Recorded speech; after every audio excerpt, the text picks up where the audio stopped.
My name is Pavel Himl. I come from the Czech Republic and I'm a university lecturer in history at Charles University in Prague. I'm interested in cultural history in the large sense of word.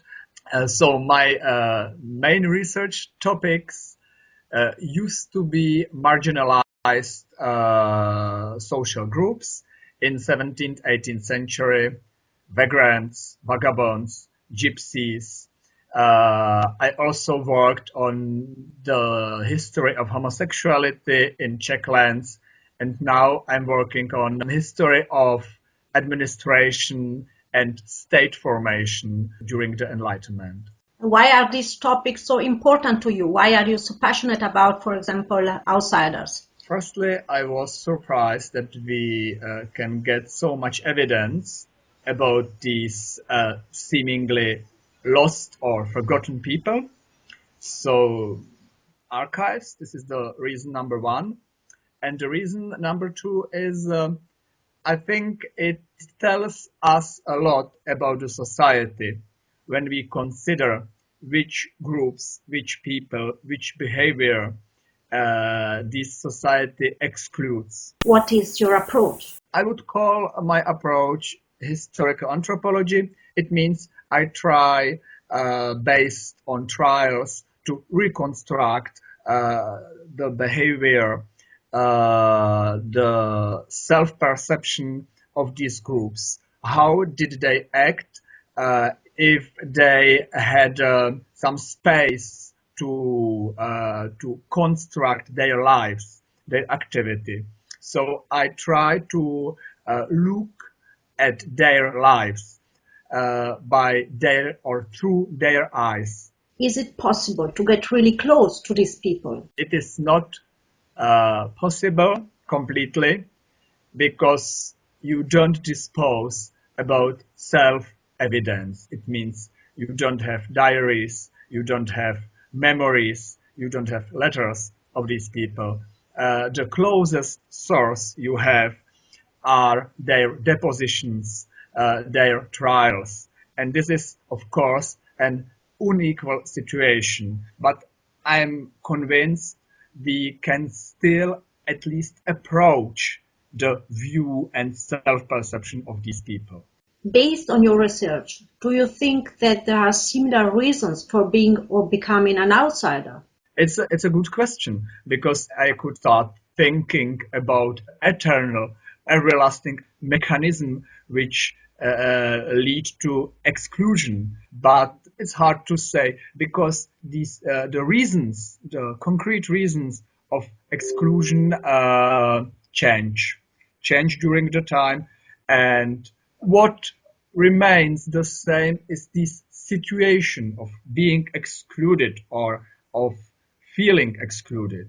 What can we learn from history about, for example, being an outsider? I would say we can learn, or I offer as a historian a lesson, let's say, to my students and to my to people who read my articles and books, that we have still to examine or to observe closely the situation of people we think they don't belong to us. You know, really to consider their singular situation and to let aside these stereotypes partly. They are different. They are other. Is there something that we should change in our approach to history? There is a lot of things already changing, and one of them, which is important for me, is the replacement of history by histories. So this tendency towards plurality. There are a lot of histories which are competing in our memory, in our media.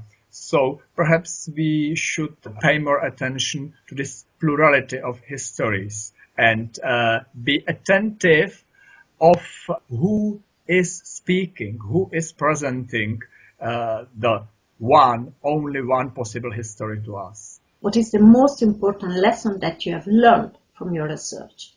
To pay attention to the detail. Why do we need history actually? We are history. I think we are made by history. History is not a foreign country, but history is part of us, and history still influences us. We need history in order to, let's say, recognize ourselves as individuals, as members of different groups, as speakers of languages, let's say, because the language as well is a bearer of history.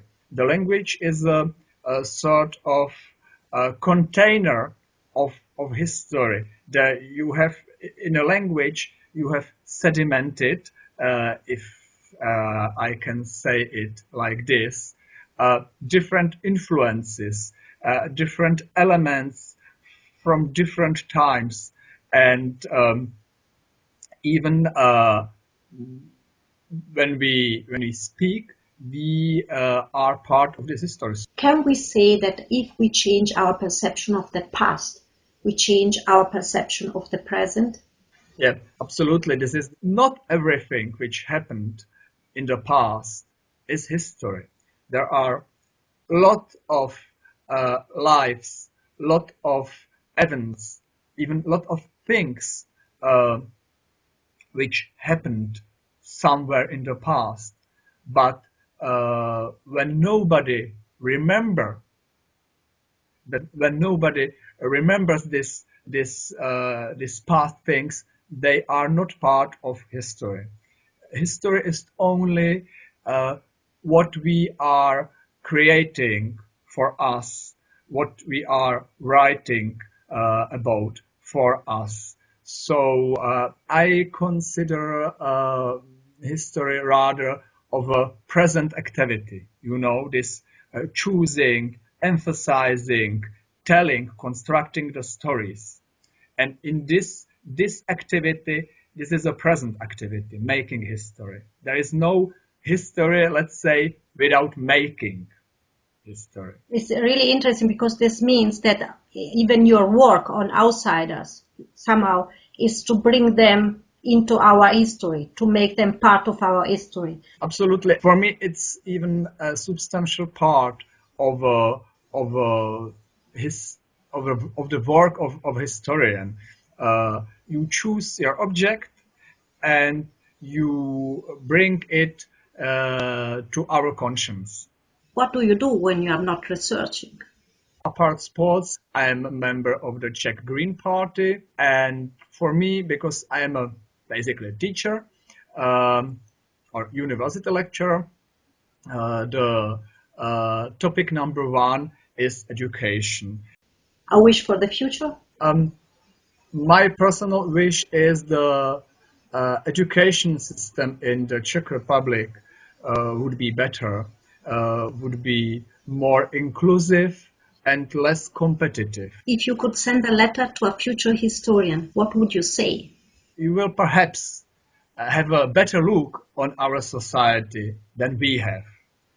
And you will feel you are the master, you know everything about us in a similar way as I'm thinking I really discovered the substance of the society of 18th century. But you may be wrong. Thank you very much, Pavel. You are welcome, Nerina.